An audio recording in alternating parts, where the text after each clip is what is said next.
Supreme court ने भी ये कहा है कि स्वास्थ्य नागरिकों का मौलिक अधिकार और केंद्र सरकार इस पर अपनी जिम्मेदारी से नहीं बच सकती। मेरी मांग है कि श्रेणी के दुर्लभ बीमारियों के इलाज तो सरकार दवाइयों का उत्पादन भारत में ही करने की दिशा में, तो गरीब मरीजों को मुफ्त दवाएं उपलब्ध कराने की दिशा में ठोस कार्य करें। आपको रोज अवसर मिले, आप तो घंटी बजा के रोज आपको अवसर दे रहे हैं। सदन में स्वास्थ्य मंत्रालय की डिमांड पे चर्चा हो रही है। मैं धन्यवाद दूंगा आपको कि आपने मुझे बोलने का अवसर दिया। आज बहुत बड़ी आवश्यकता है कि अंतिम छोर पर बैठे व्यक्ति को भी समुचित इलाज मिले। सुप्रीम कोर्ट ने कहा था कि सरकारी अस्पतालों निजी अस्पतालों में इलाज की दरों में असमानता को लेकर गहरी चिंता व्यक्त करके सुप्रीम कोर्ट ने 14 वर्ष पुराने क्लिनिकल स्थापना नियम को सही से लागू नहीं करने के मामले में आपकी सरकार को फटकार भी लगाई थी। मेरी आपसे मांग है कि महानगरों, शहरों में, कस्बों में इलाज के लिए एक मानक दर तय करना है तो आप आवश्यक कदम उठाएं। सुप्रीम कोर्ट ने भी ये कहा है कि स्वास्थ्य नागरिकों का मौलिक अधिकार और केंद्र सरकार इस पर अपनी जिम्मेदारी से नहीं बच सकती। सऊदी मोदी एक रिपोर्ट के अनुसार देश में गरीब परिवारों का जीवन काल 20% समृद्ध परिवारों के मुकाबले 7 साल छोटा होता, उनकी आयु 7 साल छोटी होती।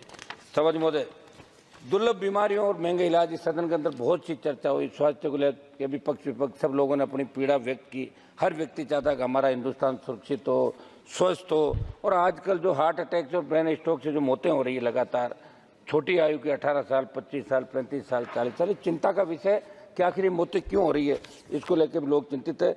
दुर्लभ बीमारी और महंगे इलाज, मैं बताना चाहता हूँ कि मस्कुलर एट्रोफी डिस्ट्रोफी जैसी कई दुर्लभ बीमारियाँ जिनके इलाज के लिए दवाएं लाखों से लेकर 16 करोड़ रुपए तक आती, इस बात को विगत दिनों आपने मेरे सवाल का जवाब स्वीकार किया था।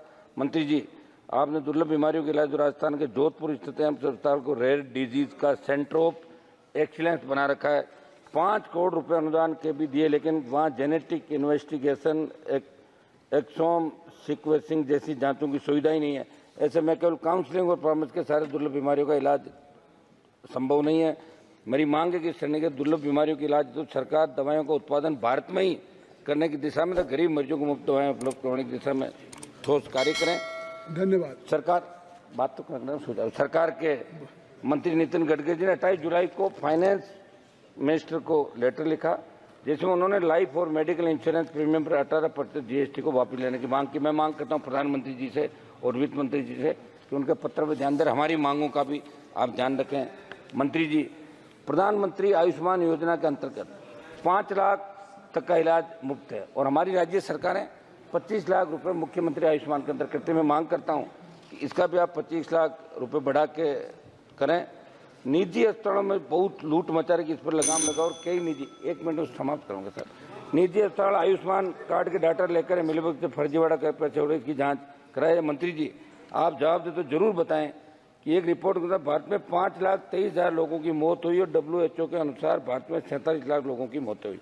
आपकी सरकार ने विश्व स्वास्थ्य संगठन के आंकड़ों पर ऐतराज भी जताया। आखिर सच्चाई क्या है, ये सदन के अंदर रखनी चाहिए। बहुत बहुत धन्यवाद। 1 मिनट साहब, सुझाव दे रहा हूँ मैं सब।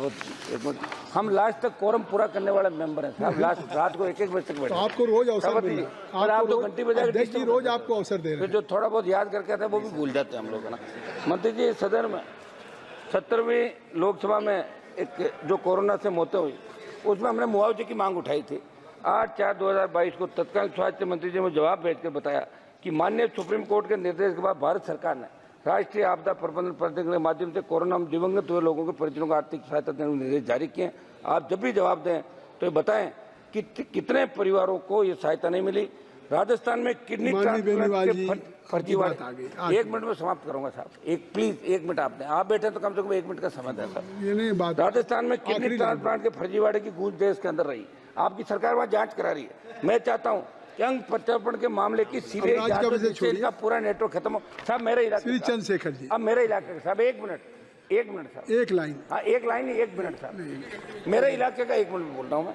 प्रधानमंत्री राष्ट्रीय सहायता कोष से हम किसी गरीब के इलाज के लिए आर्थिक सहायता की सिफारिश सांसद हम करते हैं, पैसा आता भी है। हम चाहते हैं कि ये जो कागज प्राप्त होते हैं 7 दिवस में मरीज को इलाज संबंधित राशि मिल जाए तो उस राशि का ज्यादा फायदा श्री चंद्रशेखर जी